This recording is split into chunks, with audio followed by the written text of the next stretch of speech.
When we remove that source, all of a sudden our brains don't know what to do. All of a sudden we're craving that dopamine release. We've been triggering an unnatural response of dopamine. The body can't produce that level of dopamine that drugs and alcohol produces. I was addicted to one substance or another for 20 years, 20 odd years of my life, 20 plus years I was addicted to something. And for 7 of those last 20 years, I was severely addicted to the point of crippling myself.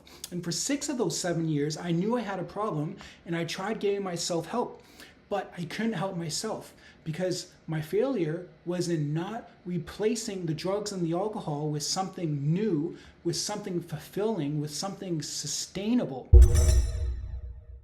In this video, I'm going to give you one reason how novelty can help you successfully recover from addiction.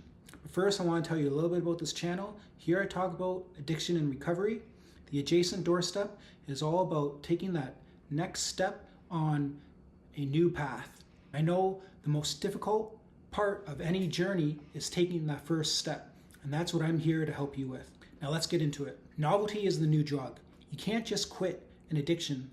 You can't just remove the substance or the alcohol that you're consuming and think that you're going to maintain sobriety without doing anything else. What we need to do is we need to incorporate novelty. We need to take advantage of the natural dopamine reward system that we have in our brain. The whole reason why we get addicted is because we're triggering the release of dopamine by drinking or by consuming drugs, especially if you're taking dopaminergic drugs.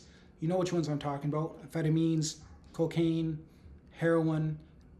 We're basically making ourselves dependent on that external thing for our dopamine release. Now, dopamine is a very potent neurotransmitter because dopamine is responsible for reinforcing behaviors that encourage survival. It does this on a design basis as whatever we do that encourages our survival or the propagation of our genes into the next generation, thus the propagation of the species. The dopamine reward system releases dopamine to encourage the continuation of that behavior because that behavior is good. That behavior means that we're doing something to either protect ourselves, to develop ourselves, or to pass ourselves on.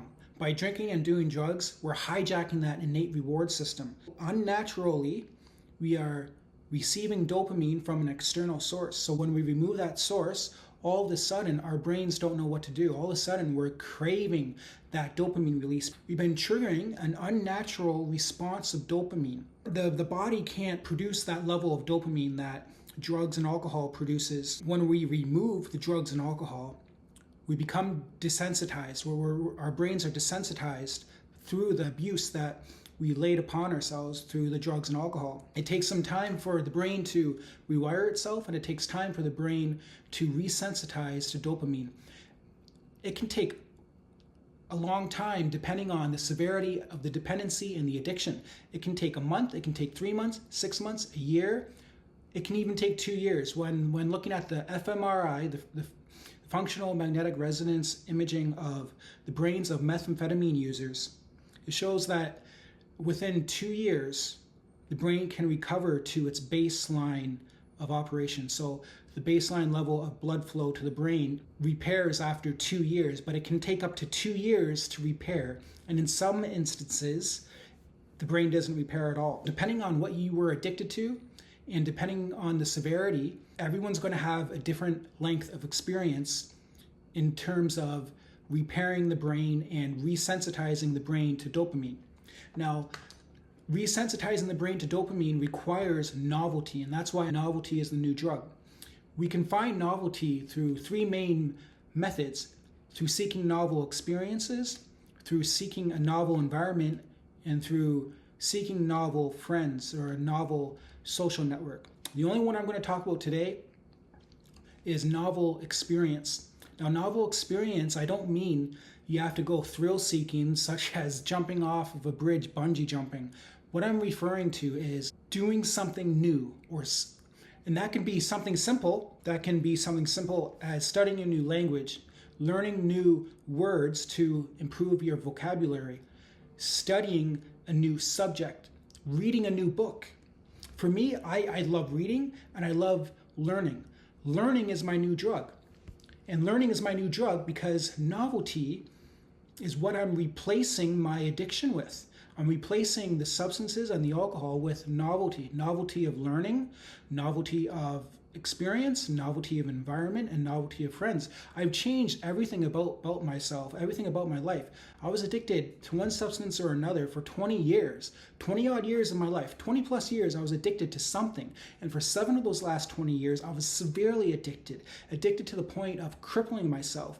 And for 6 of those 7 years, I knew I had a problem and I tried giving myself help, but I couldn't help myself because my failure was in not replacing the drugs and the alcohol with something new, with something fulfilling, with something sustainable.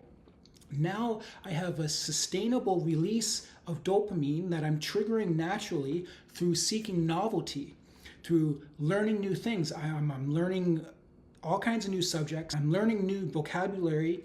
I'm reading new books. Sometimes I'll read a book in a day. I mean, I've read nearly 50 books in about 7 months this past year. I've just been a voracious reader. I have a voracious appetite that I can't satisfy. I've just been reading. So I replaced the drugs and the alcohol with seeking new knowledge. Knowledge is my new drug. Novelty is the new drug. Now, if you like what you hear, check out this video for more.